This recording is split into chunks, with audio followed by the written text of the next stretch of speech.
আসসালামু আলাইকুম। আজকে আমরা দেখব 5 ক্রমের ম্যাজিক বর্গ গঠন।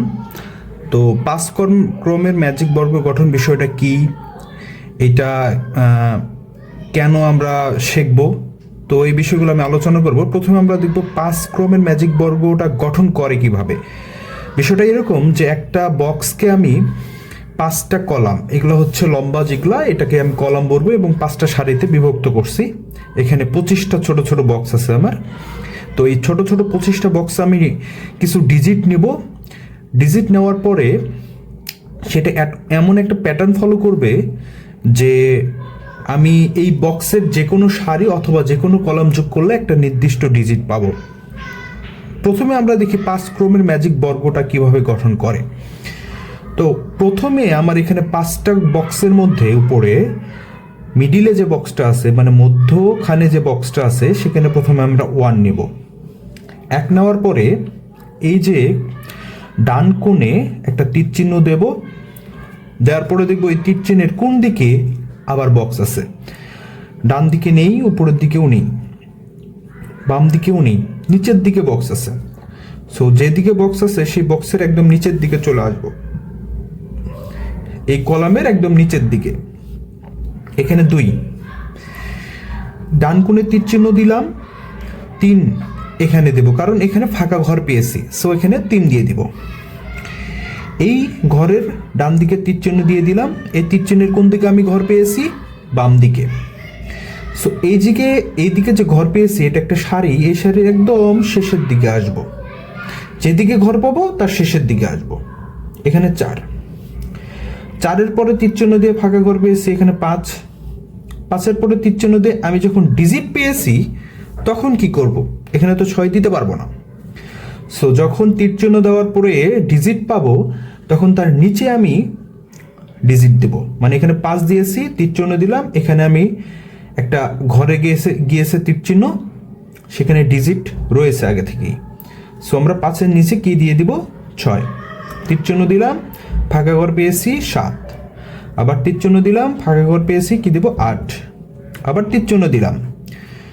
এই তীর চিহ্নের কোন দিকে আমি ঘর পেয়েছি? ডান দিকে কোনো ঘর নেই, উপরের দিকে নেই, বাম দিকেও নেই, নিচের দিকে ঘর আছে। সো এই যে ঘরটা পেয়েছি, মানে একটা কলাম পেয়েছি, এই কলামের একদম নিচের দিকে এসে আমি 9 দিয়ে দেব।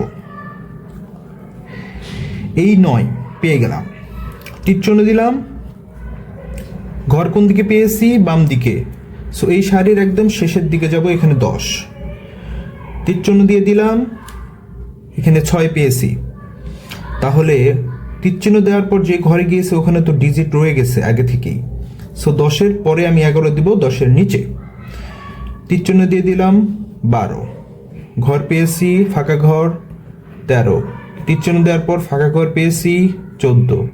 তীর চিহ্ন দেওয়ার পর ফাঁকা ঘর পেয়েছি 15। আবার তীর চিহ্ন দিয়ে দিলাম। এই তীর চিহ্নের কোনো দিকে কি আমি ঘর পাবো না? ডান দিকেও পাবো না, উপরের দিকেও পাবো না, বাম দিকেও পাবো না, নিচের দিকেও পাচ্ছি না।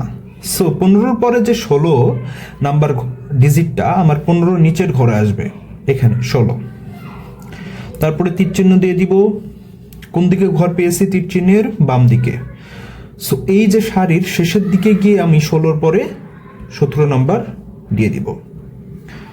এখানে তীর চিহ্ন দিয়ে দিলাম, আমি ঘর কোথায় পেয়েছি? নিচের দিকে। সো 17-র পরে যে 18 সেটা আসবে এই যে আমার কলামের একদম নিচে। আমরা এই যে একটু ভালো করে বুঝি, 17 থেকে আমি তীর চিহ্ন দিয়ে দিলাম, ঘর পেয়েছি নিচের দিকে, তীর চিহ্নের যেই দিকে ঘর পেয়েছি তার একদম শেষের দিকে এসে আমরা 18 দেব, মানে সেই কলামের শেষের দিকে। 18-র পরে তীর চিহ্ন দিয়ে কোথায় পাচ্ছি? ফাঁকা ঘর পেয়েছি 19 দিয়ে দিলাম। তীর চিহ্ন দিলাম, ফাঁকা ঘর পেয়েছি 20। তীর চিহ্ন দিলাম, কোনো ফাঁকা ঘর পাইনি, সো 20-এর নিচে 21। তীর চিহ্ন দিলাম, ফাঁকা ঘর পেয়েছি 22। তীর চিহ্ন দিলাম, বাম দিকে ঘর পেয়েছি, সো বাম দিকে যে ঘর পেয়েছি সেই সারির একদম শেষের দিকে কি দিয়ে দেব? 23। তীর চিহ্ন দিলাম, ফাঁকা ঘর পেয়েছি 24। তীর চিহ্ন দিলাম, কোন দিকে ঘর পেয়েছি? নিচের দিকে। সো নিচের দিকে একটা কলাম পেয়েছি, সো সেই কলামের একদম নিচের দিকে চলে আসব। এখানে 25, সব ঘর পূর্ণ হয়ে গেছে। 5 ক্রমের ম্যাজিক বর্গ বিষয়টা কি, এটা আমি এখন একটু বুঝাই দেই। এখানে একটা সূত্র আছে, আমরা সূত্রটা একটু দেখি। n into n square plus 1 divided by 2। এটা কত ক্রমের ম্যাজিক? 5 ক্রমের। কত ক্রমের ম্যাজিক আমরা দেখতেছি? 5 ক্রমের। তো n এর মান হচ্ছে 5। n এর মান কত? 5। 5 এর উপর স্কোয়ার প্লাস 1 ভাগ 2, 5 গুণন 5 5 25 আর 1 26 ভাগ 2, 13।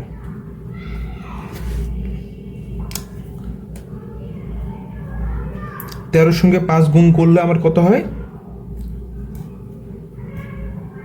65। তার মানে এখানে হচ্ছে কি, এই 65 ডিজিটটা কেন আসলো? এখানে আমি 5 ক্রমের ম্যাজিক বর্গ গঠন করেছি।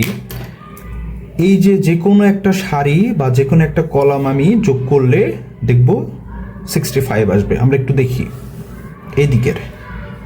এখানে 17 প্লাস 24 প্লাস 1 প্লাস 8 প্লাস 15, সব মিলে কত আসবে?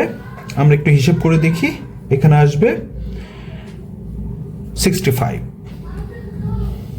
আবার যদি আমি এই দিকের কলামটা নিয়ে যোগ করি digit, 15 plus 16 plus 22 plus 3 plus 9, এখানে কত আসবে আমার? 65।